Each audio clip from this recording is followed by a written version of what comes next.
aura. Which UFC fighters have the most of it?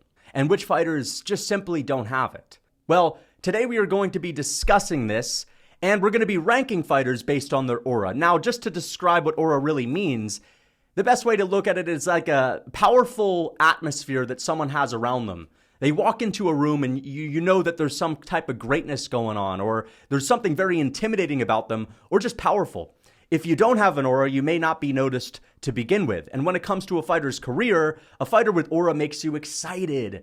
You start really pacing back and forth, thinking about their future, thinking about all these potential matchups. When a fighter doesn't have aura, you just feel indifferent. And some of these fighters that I'm going to have on this list, to describe this perfectly, are going to be on here twice. And the best example that I have to show you right now is Khamzat Chimaev. Okay? Khamzat Chimaev today, he's not got that much aura. I'm not going to lie. Right? And the reason is because of how much aura he had in 2021 and 2020. Hungry Khamzat. You just look at the faces of these guys. You look at Khamzat in 2021, he's got a leaner face. He literally looks hungry. His haircut's different. He's not chilling, right? Today, literally his face is a depiction of the different levels of comfort that he has.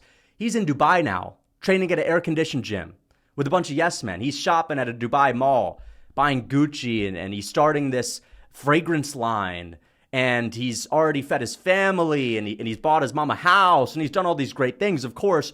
But as far as his aura goes, to be honest, it would be unfortunate if Khamzat were to leave the sport. It absolutely would be, but I just don't care that much anymore because I know he's not going to be that guy that we thought he could be. I know he's not going to defend that belt 5 times and finish everyone in the first round.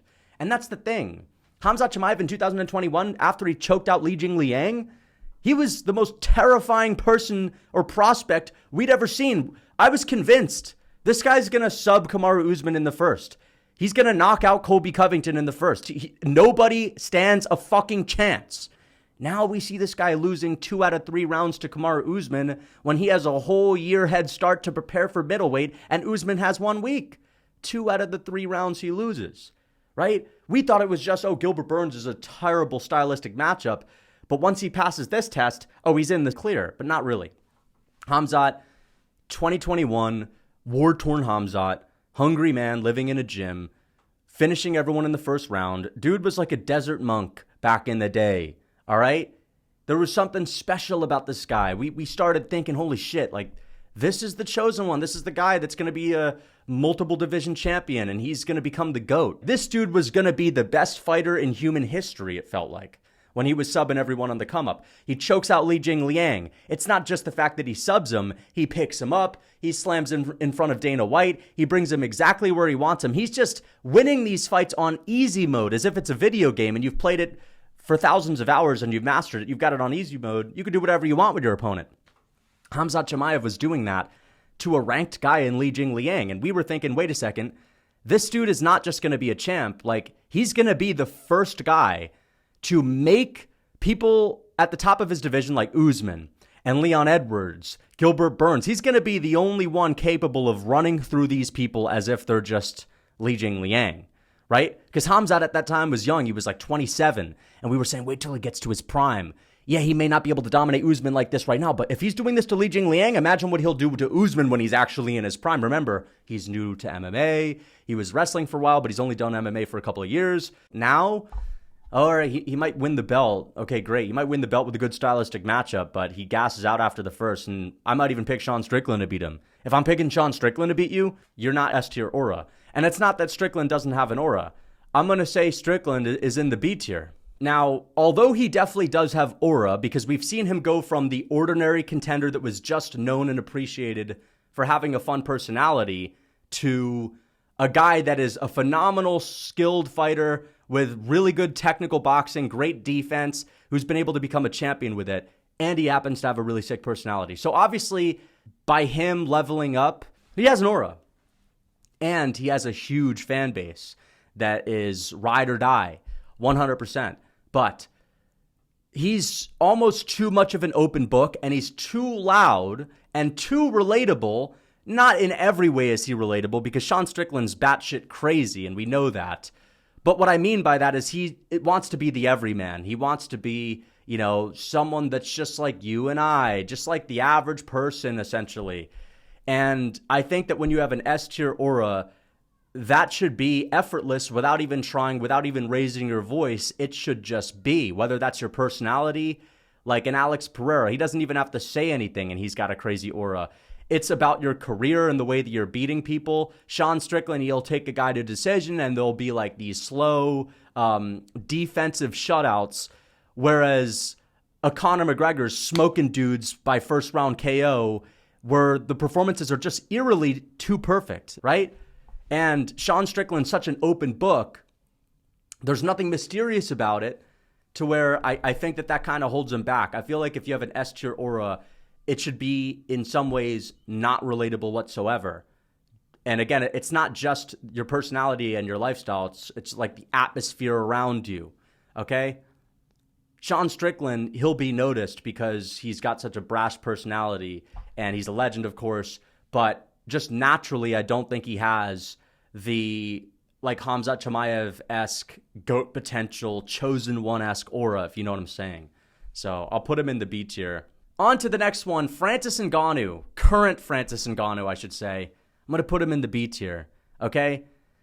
Francis would have been S tier or A tier because, there's a reason why people were picking him to beat Anthony Joshua. You'd have to be a fucking fool to do it, by the way. Total casual. I actually picked him, by the way. But listen, it was because of his aura. You have to have an insane aura because there's no reason on paper as to why we should pick a guy like Francis who has such little experience, where we can see him throwing punches and hitting pads, and he's not that fast, and he's not that technical, but it's because he gets past someone like Tyson Fury by decision, and he beats him.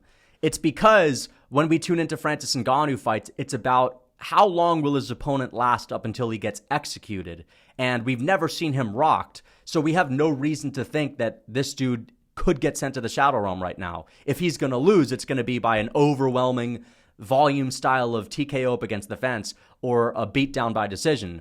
But like seeing him get flatlined by Anthony Joshua, when you see someone that has such an aura that's so scary get put out cold, it really damages them. And it's like Sergey Pavlovich. When Sergey Pavlovich got knocked out by Tom Aspinall, I think he really lost a big part of his aura as well. Because it's like this guy was the Russian boogeyman, the cyborg. Nobody was going to knock this dude out. Granite chin, and we see him get knocked out cold in the first minute. It's like a scene in a movie where you have the main character running away from an animal. It's like in King Kong, they're running away from one of those giant bugs. And the next thing you know, that bug gets stomped on by like a T-Rex or some shit like that. Or, you're swimming away from a shark and the shark gets swallowed by a megalodon. And you see that there's just a hierarchy of dangerous beings and they're no longer at the top of the hierarchy, right? So that's what it feels like for Francis. He's no longer the scariest fish in the ocean. And we think that he could get knocked out against a PFL can, essentially at this point. Not a can, but the 6'8" guy that he's going to fight next could put him out, but he's still Ngannou. We know he's still dangerous, and the dude definitely still has an aura about him. It's just seeing him get beat up that way, it was crazy. It was kind of hard to watch, you know what I mean? Again, I thought it would have been by like a TKO up against the fence. Not like that. Not like getting slumped out cold, bending back like Stipe the lawn chair. But let's get on to the next one. Jon Jones Ciryl Gane. I'm going to put Jon Jones Ciryl Gane at the A tier. I was calling this guy Lagon James. And then, of course, after what Jon Jones did to him, we're going to have to put Ciryl Gane in the C tier. Because everything that I was saying to hype up Gane has now become something that holds him back. For example, the nonchalant attitude. I was saying, like, this is the perfect opponent for Jon Jones. Because Jon Jones likes to do mental warfare on people, and Lagon James just doesn't care. He doesn't care. He's just chilling and playing FIFA. He's worried about his own thing. He's in his own world. Now it's this guy's lazy. He doesn't care enough, right? He should be hungrier. I was saying like Lagon James is the type of guy that shows up at the basketball court disheveled, eating gummy worms and Oreos, trying to act like they don't really care, but then they're going to dunk on you. When in reality, it's like they actually made themselves look like that right before they left for the courts, and they woke up at 6 a.m. to study and to run basketball drills all morning. okay? That's the kid that tells you he doesn't study for a test, but low-key was studying 8 hours the night before and 8 hours for the 3 weeks leading up to it. He just doesn't want to seem like he's unrelatable and he's too perfect. He wants you guys to relate to him because at the end of the day, man, he's just chilling. And that's not how it is. In reality, he's actually just chilling. And he's actually waking up late. And he's actually eating Oreos and playing FIFA. And that ain't bullshit. So I'm going to have to say LeGan James is no longer. Ciryl Gane is C tier when it comes to his aura. Jon Jones. I'm going to put Jones in the A tier. Okay, now I would have had him. Nah. Yeah. I'll put him in the A tier because although we like to clown Jones for being on his hobbly knees, he's starting to walk around on some cobblestones if you haven't noticed. He looks disheveled. He looks fat. He looks totally disproportionate. His arms are looking like Bas Rutten's at this point. And Jon Jones is still Jon Jones. He is still built different. He's still the GOAT of the sport. And just when it comes to fighting and instincts and all that stuff, he's the best. But he is older. And he is ducking Tom Aspinall for good reasons. He should not fight Tom Aspinall. It's not worth the risk, okay? Because if he wins, he's already the GOAT, all right? So what, he's going to move up on the list anyway? Like, not really. He's going to be harder to touch 100%, but it's just not worth the risk. He should duck Aspinall. And again, yeah, you might be able to get Gane out of there with some mounted guillotine or whatever, but that's gone. Like, Tom Aspinall's going to at least yip and he's going to kip on the ground and try to get out of it.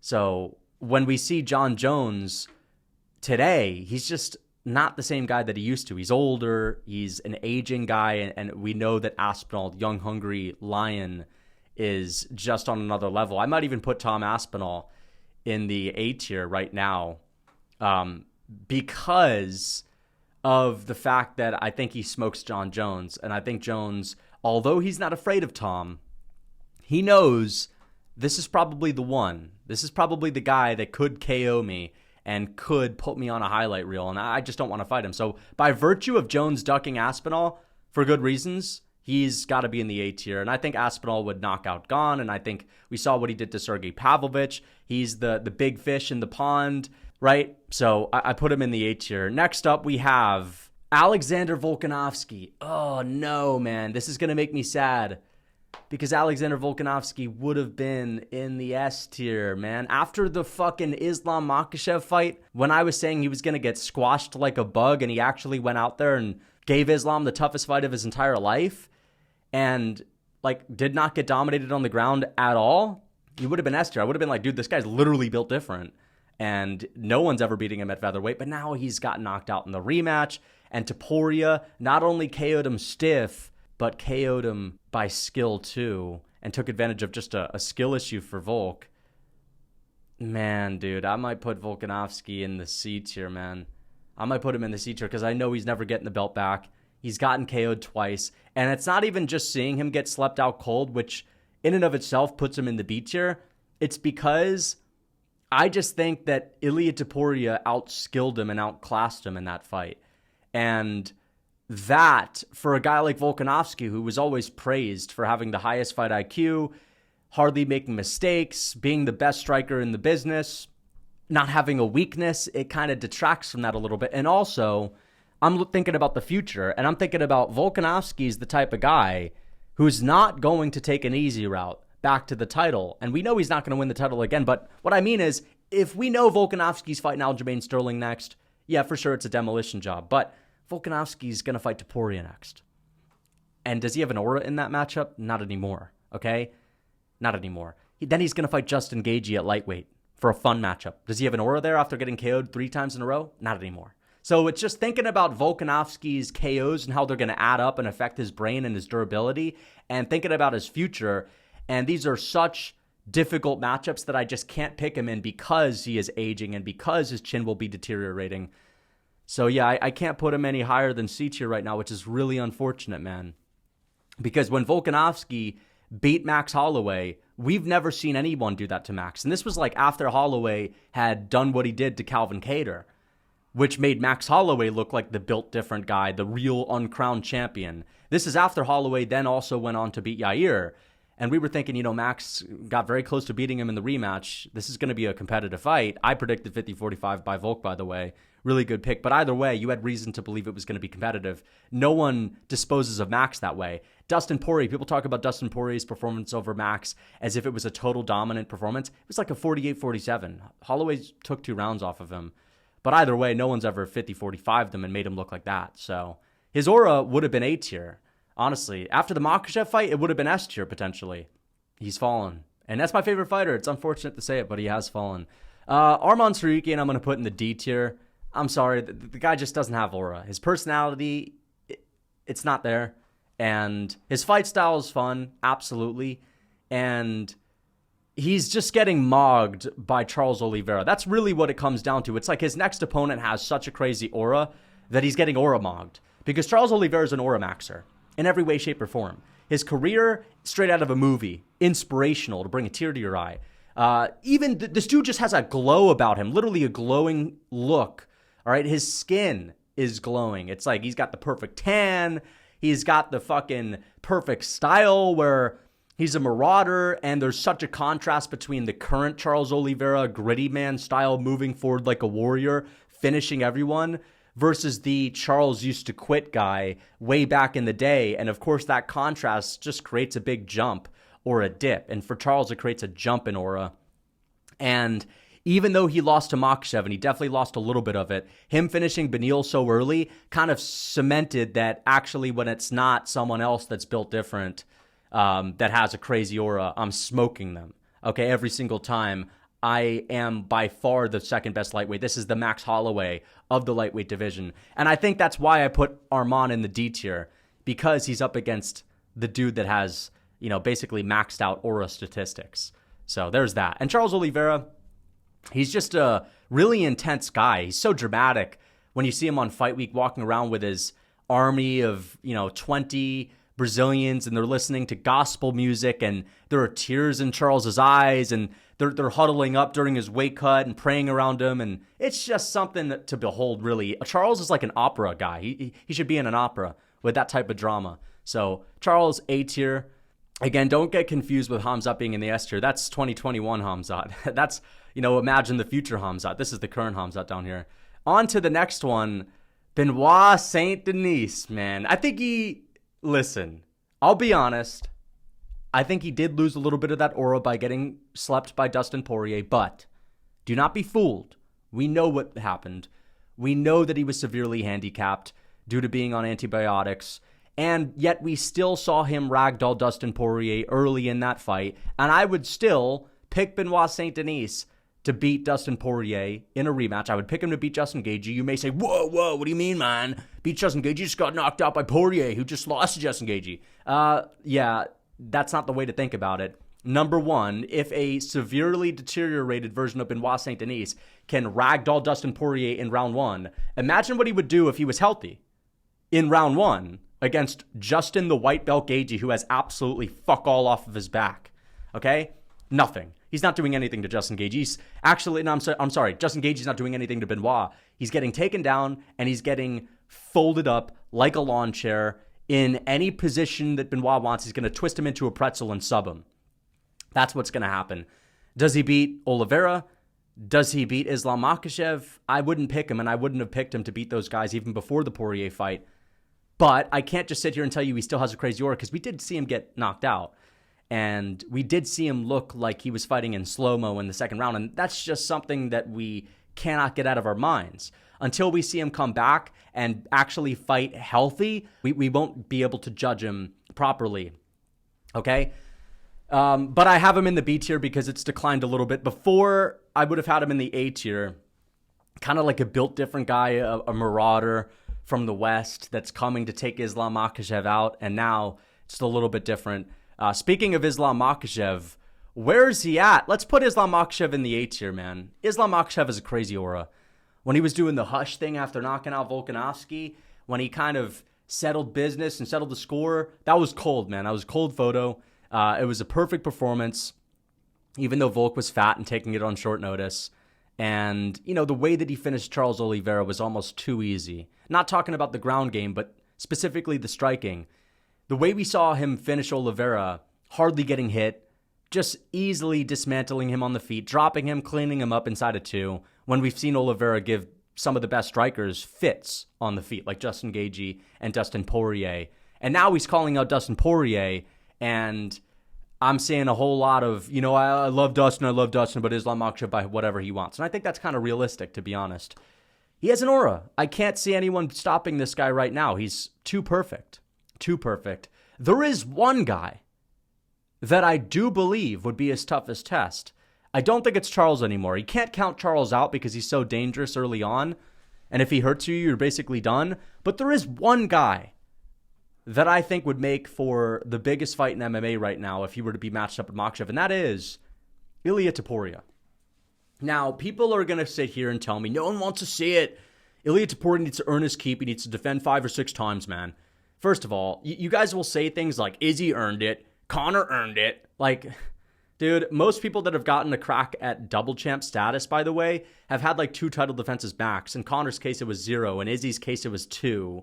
And let's just not get out of hand here. Let's not forget what double champ fights are also about. And it's also just about legendary matchups. Okay, now don't get me wrong. Let's not turn this into a double champ rant, because I'm not necessarily going to die on that hill in a totally unrelated video. But all I'm saying is this. Both of these guys have A-tier aura, and that's kind of why it would be a cool fight. Because although, yes, I would pick Islam Makhachev to beat Ilia Topuria, Ilia Topuria just outclassed Volkanovski. Not saying it wasn't competitive while it lasted, but he did kind of checkmate him via skill and outclass him in a way. Islam Makhachev struggled with the shorter man with Diddy boxing, and Ilia Topuria happens to be the shorter man with Diddy boxing that also has the grappling. And dude has a fucking crazy aura right now. He's got like a McGregor aura at featherweight, minus the personality in English, because he has really cold lines and real good trash talk when he's speaking Spanish. Minus that, just like, I don't know, just the look in general, the tattoos, the knockouts, the finesseful style. He's got the sauce, he's got the swag. His walkout was cold as well. Smiling to fight Volkanovski as if the deed was already done. I mean, he's got a perfect aura right now. Same thing with Islam Makhachev. He's kind of the opposite of Topuria. Now, although these guys will say they're humble brother, we know that Makhachev is cocky when it comes to his skill set, but it would be the perfect combination of super cocky, brash, machismo, Ilia Topuria saying he's going to sleep this guy out cold. I'm not scared of this guy. I'm not, pillow hands Volkanovski. And we know that when you get hit by Topuria, you can get knocked the fuck out. That's why it's interesting, because let's be honest. Is Arman Tsarukyan going to knock Islam Makhachev the fuck out? Probably not. Is Charles? He could, but it's just going to be hard for him to find the target. He's not as efficient. He's much more likely to make mistakes. Topuria's got the same build of Volk that gave Makhachev issues, with nasty KO power, with the perfect attitude where he is not going to get caught up in this whole Islam Makhachev's built different thing. I got to be careful in the early rounds, and I got to really fear the takedown. He's not going to fight like that. And for Makhachev, we know that he's super confident, and he's not going to get intimidated by the aura of the little man Topuria, essentially, right? But also just be a really good battle of humble brothers versus the macho dude that's walking around as if he owns the world already. I just think it'd be really fun. Let's see this match. Both of these guys have A-tier auras. So on to the next one. O'Malley, I'm going to put O'Malley in the B tier, because although outside of the cage, he certainly is a little bit of a pipsqueak, and we just can't bullshit about that. In the cage, he's the man. He shows up on fight night. He has the perfect entertaining style with finesse and knockout ability to create highlight moments. And again, he just always shows up on the night, and that's big for him, and his look works for fighting. At the press conferences, it almost works against him because you expect him to have this loud personality, but his fight style is very loud. So on fight night, I do think he has a crazy aura that has to land him in the B tier. And a lot of people I've seen, when they're making this style of video, they'll put O'Malley in the D tier. No aura. And I understand, if O'Malley walks into a room, you're probably not going to notice him, right? And that's why I always talk about his boy Schmitty. And for example, Schmitty, I'm going to have to put Schmitty in the A tier. Now, Schmitty's in the A tier because, for example, this is like the heavyweight champ that people confuse as the UFC champ when O'Malley's in the building. And the bouncers will rush to defend this guy because, sometimes they think he's an NBA player. Sometimes they think he's a football player, just won the Super Bowl, even though it'll be summer. It's just the dude has an aura. O'Malley, he's kind of the forgotten cat in the club. Almost kind of push him out of the way to get to your boys. And next thing you know, you're talking to the heavyweight champ. You think it's the heavyweight champ, but it's actually just Schmitty. And O'Malley's the champ. You turn around, you wonder, who's this guy? And it's Sean O'Malley, okay?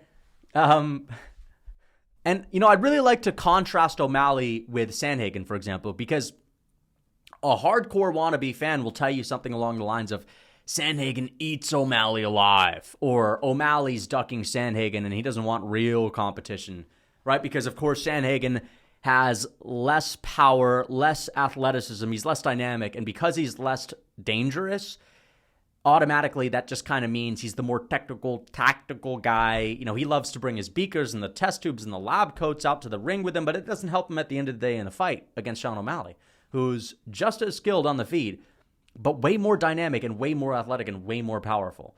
But again, if you're a real hardcore fan, you say things like, well, Sandhagen's just, he's just a little bit too high class for O'Malley, right? Because he's like the same build as O'Malley, and he's just too smart for him.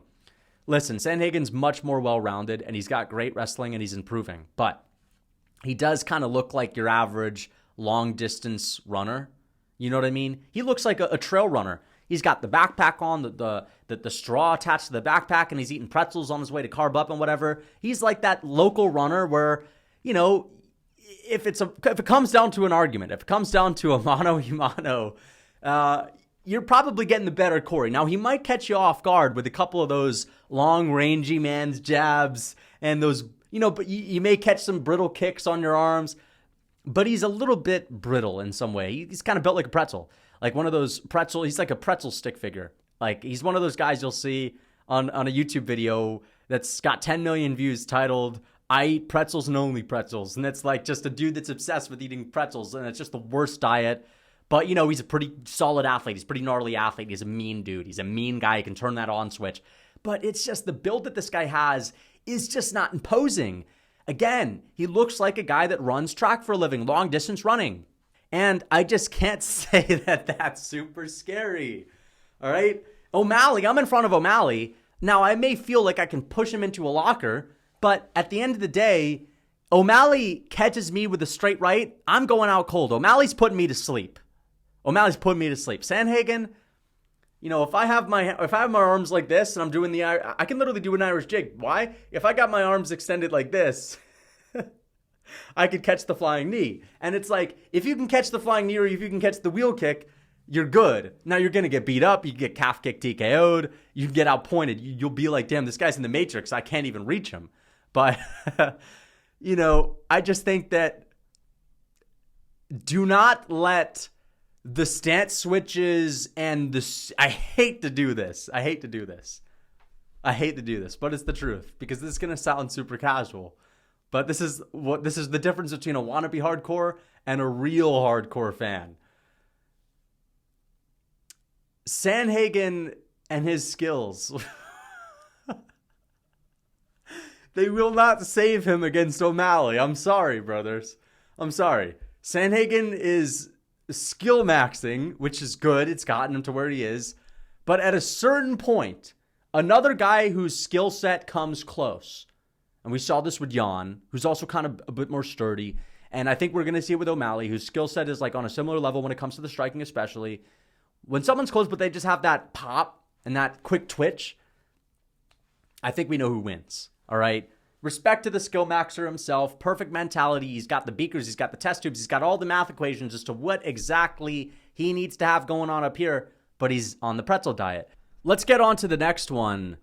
Current day Khabib, all right? I know he's retired, but Khabib still has an aura, right? He's not only looking like DC, he's looking huge. I still think this dude could come back and smoke a bunch of the ranked lightweights. Now, would it be Charles? Probably not. Would it be Islam? Probably not. But full training camp against Justin Gaethje, it'd be a little bit tougher because Gaethje's looking to have improved. And Gaethje gave Khabib some issues in the first round. It'd be tough. But against someone like that, or Poirier, for example, Khabib comes back, He's healthy. He's letting his body rest, even though he's totally out of shape and he probably would never make lightweight. He's left when he was unscathed, on top, aura maxing at S tier, basically. Of course, he's retired now. It's declined. But I could see him coming back and whooping dudes. And when you see Khabib doing interviews and there are other fighters around, like some of the other Ali Abdelaziz signed fighters like Usman and Cejudo and Edgar, Khabib has the most aura in all of those situations, right? Merab Dvalishvili, I'm putting Merab in the A tier. Not really personality-wise, but fight style-wise, that really is what helps him. Number one, he's the hungriest man on the face of the earth, right? He's got this raspy, starved, thirsty voice. I'm hungry! I'm hungry! That he screams on his post-fight interviews, and he's wearing the papatka, and this guy is just a terrifying force because he's a freak. He does something that no other fighter before has ever done. And because of that, he's just unrelatable to other fighters. You can't put him in the same ballpark. Best gas tank in UFC history. We've never seen anything like it. It's the way he's beating these people, right? You look at a really tough test like Henry Cejudo when it comes to the grappling, who's a formidable opponent.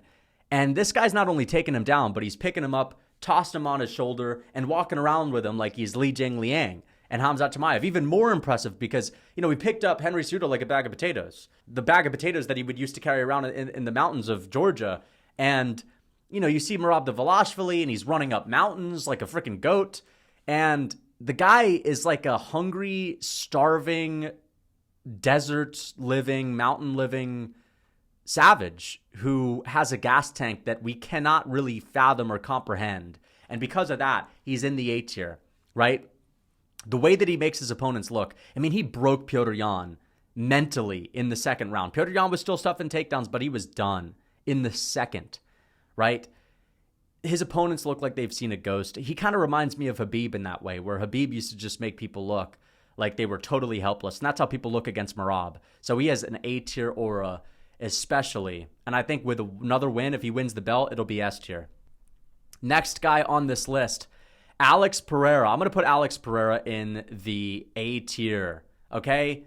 He's lost a little bit of it since that fight with Adesanya in the rematch. Like, that's just how it is. If you get KO'd stiff, it's going to take a few years to really recover from the damage that does to your aura because we've never seen him like that before that moment. And it's not anyone doing it to him. It's Izzy, the guy that he so-called is the father of, right? That's basically his son that's doing it to him. And that's not the best look. But we cannot deny Alex Pereira, the most intimidating looking fighter in the UFC, got an Eastern Island head, just stone cold, stoic, walks into a room and, everyone's on edge. He's super intimidating. Tom Aspinall said he felt like the aura of Alex Pereira when he was sitting next to him at a press conference. He was saying he didn't even have to say anything to me. I could just tell. He could feel there was some violent energy around him. And of course, we know the left hook is an issue. He's built different. He's come out of nowhere and he's just taken everyone's belt, kind of like Thanos. And he's kind of single-handedly mogged Izzy's career more than anyone else ever could. Yeah, I do think that he's pretty damn close to aura maxing. On to the next one, Conor McGregor. Let's make no mistake about it. I think he's A tier. Now, Conor's definitely lost a little bit of his aura, okay? He has, 100%. But he still is Conor McGregor. He still is a superstar. And he has tons of charisma. Conor walks into a room and he's the highest energy guy in the room. Everyone wants to talk to him. Everyone wants to be around him. McGregor has that thing that no other fighter has. But he is a junkie these days. And I think his loud, obnoxious, junky energy is kind of weighing him down because I feel like McGregor is losing himself. He's turning mad because of the drugs and the alcohol and the partying. And I almost feel like there's a bit of a cry for help in his very loud, brash personality, which definitely detracts a little bit. And the fact that McGregor is getting smoked in the cage these days, and he's not even got this total badass aura anymore because I'm basically picking everyone on this list to smoke him in a fight. Honestly, outside of maybe Cory Sandhagen and perhaps Sean O'Malley, outside of the bantamweights on this list, I'm pretty much picking everyone. That doesn't say a lot because there's a lot of heavier weight class guys. But I'd pick most lightweights and most featherweights and most welterweights. And I'm not even talking about ranked. Like most people in those divisions anyway, there's like 50 people per division there, smoke Conor McGregor. So he's lost that. I'm putting Payton Talbott in the B tier, okay? Payton Talbott's got an aura about him. And it's looks-wise, it is his style. He's got the chill O'Malley, not try-hard look, where he doesn't really care about fame, and he is who he is, man. He is who he is. He's just chill, man. And O'Malley, who has to try his hardest to be seen, just kind of gets aura-mugged a little bit. And also, Payton Talbott has like the menacing O'Malley style, where he's not got the running around on the outside, pitter-pat, pipsqueak style, right? Now, I'm not calling O'Malley a pipsqueak, and I'm certainly not saying he's pitter-pat, but it's just whenever there's a guy that has a style where they're on the back foot, it's just less intimidating than someone on the front foot. That's just how it is. There's one guy that fights defensively first, and then there's another guy that walks into the fire. Like Alex Pereira walks into the fire. You know what I mean? Ciryl Gane moves around like a cat, but he doesn't walk into a fire. And that's the thing. Ciryl Gane can never be the scariest heavyweight. He can never be the scariest dude because he's not knocking people the fuck out, right? O'Malley, he may be knocking people the fuck out, but he's on the back foot. He's on his bike, right? O'Malley's like Kevin in Home Alone, where he doesn't look impressive. He's a little pipsqueak. But, of course, he's on his bike, and he'll set a trap, right? He's on his bike, and he'll set a trap. And you're always falling over it. He puts out glue on the floor, you trip over it, and every now and then you get stung with something, and it comes out of nowhere. But Payton Talbott, he'll do all of those things, but he's still in there. He's still in the freaking guard, and he's still biting down on the mouthpiece, and he's moving forward. He's slugging it out, and he's taking it out. O'Malley! Smoking on that O'Malley pack. Let's get on to the next one. Khamzat Chimaev, part 2. Shavkat Rakhmonov, the real Khamzat Chimaev. Shavkat Rakhmonov's got to be in the A tier. He definitely has an aura. He has an indestructible aura. He fights like a stoic Chad. He has a granite shin. There's nothing you can do to stop this guy. 100% finish rate, which is fucking insane. And he's repping a whole country, and he's wearing the Kazakhstani headwear, and he's got the traditional outfits on, and there hasn't been like a Kazakhstani men's champion in the UFC yet. So that's also big for him. And when you're like the first guy to really put a country on the map in the UFC and reach a high level, that definitely helps with your aura because he has like an army behind him. Whoever he's fighting, you check their Instagram comment section, it's just flooded with Kazakhstan flags, which is awesome for him. He's got like a whole army behind him. And he also just looks like he's from a different time as well. This is like Genghis Khan's #1 general. Speaking of someone that looks like they're from another time period, Orolbai. Orolbai looks like he's straight out of a museum. Honestly, Orolbai is a fucking looks maxer / aura maxer. Straight up, because a lot of his aura comes from his looks, dude. He literally looks like he's an ancient man. And he disposed of Urdal Smetic easily on short notice, too. And he's going to cut down a weight class to fight Elvis Brenner, who is a sick prospect from Brazil, from Shootbox, that's been knocking dudes out and fraud-checking guys with other fancy names, like he fraud-checked Godam Kutaledze. Orolbai has to be S tier because this guy, I'm picking him to beat half of his division already just based on the photo alone. Okay? Now, I'll put him in the A tier. On the real, though, he does have an aura. Okay? He does have an aura. He has one fight in the UFC. Totally ragdolled Urdal Smetic, who's a decent opponent. And he's already, being picked to beat Elvis Brenner. And again, it's like, we know this guy's going to be sick. We know this guy's going to be good. On to the next one, Steven Erceg. I'm sorry to say it. I'm putting him in the D tier. Fighting Alexandre Pantoja. 3 fights in the UFC, essentially. Couple of decisions. Nice little finish over Matt Schnell, but I'm sorry, Matt Schnell is the worst chin in the UFC. You're going in the D tier. People are saying he looks like Michael Scott from Dunder Mifflin. And at the end of the day, Michael Scott just doesn't have that aura. He's funny. He's absolutely funny. But this guy walks in a room and you're thinking, wait a second, you got the mail for me, right? Wait a second, can I have some more fries with that? If you look up the definition, not the definition, if you look up just person online, a photo of Steve Erceg will come up. This is what a person looks like. And I love Steve Erceg. He's my favorite fighter. I respect him and I want him to win. He's my boy, but I got to put him in the D tier. Okay? I do want him to beat Pantoja, though, because Pantoja, where is Pantoja? Oh, no. Is Pantoja not even here? Shit. Ah, shit, guys. I don't even have Pantoja on the list. That goes to show the aura of Pantoja. I'm sorry, man.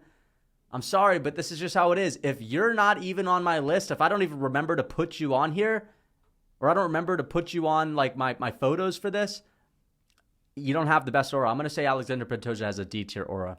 Okay? I know his fans are going to hate on that. And I know that Pantoja is the guy that gets gritty in fights and he puts on some good wars, but it's only to get to the ground to where he sets up camp. And that's the thing. I am not the biggest outdoorsman. Like, I like going outdoors. I like hiking, but I don't love camping.